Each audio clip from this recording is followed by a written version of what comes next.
Sa October 1, tataas ang sigil sa tubig sa mga customer ng Maynilad, habang bababa naman sa mga customer ng Manila Water ay sa Metropolitan Water Works and Sewerage System o MWSS dahil ito sa inaprubahang Foreign Currency Differential Adjustment o FCDA para sa fourth quarter ng 2025.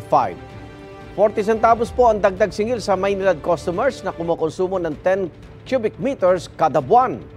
1 peso and 53 centavos naman sa mga 20 cubic meters ang konsumo kada buwan. Mahigit 3 piso naman kung 30 cubic meters ang konsumo. Samantala, 64 centavos naman ang mababawas sa Manila Water customers na ang konsumo 10 cubic meters kada buwan. 1 peso and 43 centavos naman sa mga 20 cubic meters at halos 3 pesos ang bawas sa 30 cubic meters na konsumo.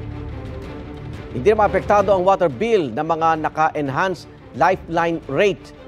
Sila ang mga hindi lumalampas sa 10 cubic meters na nagagamit na tubig kada buwan o kaya mga nasa marginalized sector. Ang FCDA ay ang pagbabago sa singil sa mga customer depende sa palitan ng piso at foreign currency. Igan, mauna ka sa mga balita, mag-subscribe na sa GMA Integrated News sa YouTube para sa iba't ibang ulat sa ating bansa.